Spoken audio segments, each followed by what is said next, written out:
pinaka nagustuhan ko dito ay malapit lang sa hospital, palengke, schools, at convenience store. Literal na walang stress. Kaya kung gusto mong makita kung sulit ba ang presyo nito, panoorin to hanggang dulo para malaman mo kung magkano at paano makakabil dito. Tara, samahan mo ako at mag-house tour tayo. I am Jerome Lia, Mayor Ahenting Bicolano. For today's video, nandito tayo sa Northdale Estate, located sa San Roque, Naik, Cavite. Ito yung unit na pinakang maganda dito ngayon dahil 5,000 lang reservation fee at 5,000 lang ang down payment. Bali si Northdale Estate po is may dalawang unit, si Dahlia model at si Selina model. Si Dahlia po is bird type upon turnover at si Selina naman po is semi-complete upon turnover. Meron siyang provision ng 2 bedrooms, 1 toilet and bath, and 1 kitchen. Kaya tara, pasukin natin ang model unit. Bali ito pa ipapakita ko sa inyo, ito yung actual turnover ni Selena. Bali po semi-complete siya. Makita po natin dito yung sakop ng lote niya hanggang dito po yan. Yan sa harap, kaya po kung may motor kayo or mahilig kayong mag-garden at pwede rin po itong i-extend sa harap for future expansion or magbi-business po kayo. Tara, pasok po tayo. Pagpasok pa lang po natin, makikita natin yung pinto natin na gawa sa metal door. Kaya po, uminit or umulan man, is hindi siya basta-basta masisira. Bali po, nandito tayo sa loob ni Selena model. Makikita natin dito na may painted na siya. Ang flooring niya is finish lang po. Bali po, si Dahlia model naman is naka-bare type lang. Pinagkaiba lang naman po nila is wala siyang pintura. Dito po yung countertop natin, naka-finish lang. Yung sink natin, stainless steel. At dito tayo sa banyo. Dito po sa banyo, complete accessories po yan. Toilet and bath, lavatory, shower, faucet, upon turnover. At ang pinto po natin dito ay PVC. Bago po tayo umakyat, titingnan po muna natin yung service area natin sa likod. Bali, ganito po kalawak yung service area natin sa likod. Ang kagandahan po dito is meron ka ng space sa dirty kitchen or laundry area mo. Yung iba naman po is pinapa-extend po to para hindi po maulanan yung service area natin. Pwede po itong i-extend. Akyat po tayo.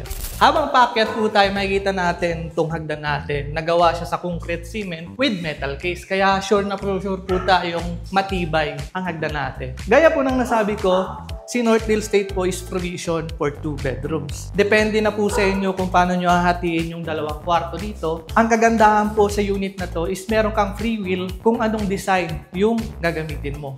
Kung anong tiles, or vinyl po ba, or ceramic, same po sa baba kung ano po yung tiles na gagamitin nyo. Bali po dito, nakita po natin sa harap, ang bintana po natin dito is aluminum, powder-coated aluminum sliding window at sa likod naman po is naka-jallo seal. Kagandahan po dito, high ceiling po siya. Kahit magpalagay ka ng ceiling, hindi po siya nagbumukhang mababa kasi standard po yung gawa ng ceiling niya. Dito naman po, nakita natin dito yung mga electrical fixtures natin. Bago po i-turnover yung bahay is kumpleto po yan. Bali, hindi lang nila ngayon nilalagay para hindi siya maluma agad. Para bago po siya upon turnover. Bali, meron po tayong model house or model unit na naka-ayos na po siya.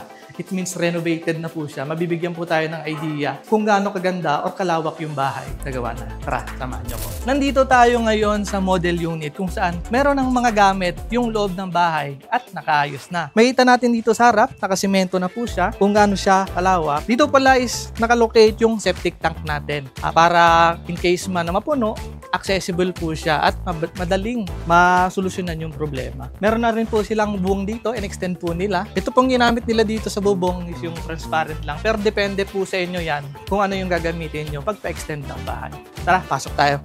Nakikita po natin dito sa loob kung ano siya kaliwalas. Nakita po natin dito yung tiles, 60 by 60 yung ginamit nila dito. Gaya po nang nasabi ko, ikaw po yung mag-i-decide ng design ng bahay mo. Dito naglagay sila ng sofa, dito yung kitchen, yung dining area natin, at dito po, naglagay sila ng maliit na storage para po lagayan ng mga gamit. Kalimitan naman po sa iba, dito nila nilalagay yung TV. Dito po tayo sa kitchen. Dito sa kitchen, naka-tiles na po siya. Tingnan nyo kung gaano siya kaganda, no? Tapos, may mga cabinet na rin po siya dito. Itong mga cabinet po nito is, ina-assemble na lang po siya. Marami po nito sa online. Depende na po kung anong design or anong klaseng cabinet yung bibilin nyo. Ito po yung CR. Naka-tiles na rin po yan. Tingnan nyo po kung gaano siya kaganda, no? Yung tiles na pinili nila. Napaka-presko sa mata. Punta po tayo sa likod. Dito po sa likod, naglagay na sila ng dirty kitchen. Tingnan nyo kung gaano siya kalawak at yung bubong. At makakagalaw tayo dito pa naglalaba, magluluto, may mga okasyon, at pwede na rin dito isampay yung mga gamit natin. Akit po tayo sa taas. Habang paket po tayo, makikita natin yung hagdan natin. Ito po is vinyl tiles lang din yung ginamit dito. Saka po dito sa second floor natin. Papakita natin yung dalawang kwarto kung gaano siya kaganda. Dito po tayo sa isang kwarto. Makikita po natin, naglagay sila dito ng double deck. Kung may mga anak kayo, kasamang kapamilya, saktong-sakto po ito. At dito naglagay sila ng malalaking modular cabinet. Depende na po sa inyo yan kung ano yung cabinet na ilalagay nyo po dito. Dito po tayo sa kabila. Ito po yung master bedroom natin. Tingnan nyo po kung gaano siya kalawak. Meron po silang table dito. Saktong-sakto po ito sa mga work from home kung sa bahay ka nagtatrabaho. At dito po yung master bedroom natin. Naglagay rin po sila dito ng mga cabinet. Na-maximize talaga nila yung area ng taas para sa dalawang kwarto. Ano pang inaantay mo? Sa 5,000 reservation fee at 5,000 down payment, mapapasayo na ang bahay na to. At you can direct message me sa aking Facebook page, Ayan Team Bicolano, at through Viber and WhatsApp. Once again, this is Jerome Llami. Thank you for watching.